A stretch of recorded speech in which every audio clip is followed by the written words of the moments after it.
आज हम पढ़ेंगे कक्षा 5 का पाठ गोपाल दास। एक बार नवाब साहब को शरारत सूझी। उन्होंने राजा कृष्णचंद को पत्र लिखकर चुनौती दी, क्या आपके दरबार में ऐसा कोई बुद्धिमान व्यक्ति है जो इस छोर से उस छोर तक और ऊपर से नीचे तक धरती का सही सही नाप मालूम कर सके, साथ ही आसमान के तारों की संख्या भी पता कर सके? तो मुझे बहुत खुशी होगी। चुनौती जीतने वाले को मेरी ओर से 10 लाख रुपए दिए जाएंगे। राजा कृष्णचंद गहरी सोच में डूब गए कि यदि नवाब की चुनौती पूरी नहीं हुई तो उनकी खिल्ली उड़ाई जाएगी। गोपाल दास, जो एक दरबारी सलाहकार था, राजा के पास पहुंचा। राजा को परेशान देखकर उसने निवेदन किया, महाराज, आपको किस बात की चिंता सता रही है? दुनिया में ऐसी कोई समस्या नहीं है जिसका समाधान न हो। कहते समय उसकी आंखों में से आत्मविश्वास झलक रहा था। परंतु राजा की चिंता कम न हुई। वे बोले, नहीं गोपाल, ये काम तुम्हारे बस का भी नहीं। नवाब ने पृथ्वी की लंबाई और चौड़ाई पता करने और तारों की गिनती करने की चुनौती दी है। इससे गोपाल का उत्साह रत्ती भर भी कम न हुआ और बोला, ये तो मेरे बाएं हाथ का खेल है। आप मुझे अपना पृथ्वी मापक और तारा गणक नियुक्त कर दीजिए और बाकी चिंता मेरे ऊपर छोड़ दीजिए।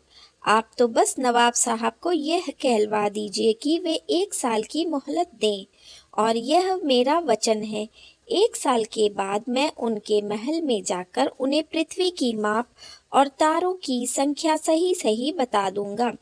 राजा ने राहत की सांस ली। गोपाल दास के कहे अनुसार उन्होंने नवाब को संदेशा भिजवा दिया।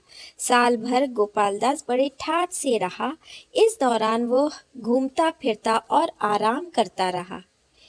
ठीक 1 साल पूरा होने से पहले के सप्ताह वो बाजार गया। बाजार में जितने धागे थे उसने सारे के सारे खरीद लिए। साथ ही उसने 5 भेड़ें भी खरीदी। धागों को बैलगाड़ियों में भरने लगा। 15 बैलगाड़ियां उन धागों से भर गईं। बैलगाड़ियों और भेड़ों का काफिला लेकर गोपाल दास नवाब के महल की ओर बढ़ चला। अपने अनोखे काफिले के साथ वो नवाब के दरबार में पहुंच गया। नवाब को सलाम करने के बाद उसने कहा, सरकार, आपके हुक्म के मुताबिक मैं धरती को इस सिरे से उस सिरे तक और ऊपर से नीचे तक नाप आया हूँ। साथ ही आसमान के तारे भी गिन लिए हैं। शाबाश, बताओ, मुझे सही सही आंकड़े बताओ। नवाब ने पूछा, आंकड़ों की बात तो नहीं हुई थी सरकार। मैंने तो वही किया जिसका आपने हुक्म फरमाया था। पृथ्वी की चौड़ाई अगली 7 गाड़ियों में भरे धागों के बराबर है। पृथ्वी की लंबाई बाकी 8 गाड़ियों के धागों के लंबाई के बराबर है। और इन 5 भेड़ों के शरीर पर जितने बाल हैं, ठीक उतने ही आकाश में तारे हैं। नवाब ने कहा, नामुमकिन, मैं इन धागों की लंबाई मालूम नहीं कर सकता और ना ही इन भेड़ों के बाल गिने जा सकते हैं। फिर भी तुमने जी जान लगाकर मेहनत की और अपना कौल पूरा किया। ये रहे इनाम के रूप में तुम्हारे 10 लाख। गोपाल दास मन ही मन मुस्कुरा रहा था। उधर राजा भी ये देखकर बहुत प्रसन्न थे। पाठ की PDF कमेंट सेक्शन से डाउनलोड की जा सकती है।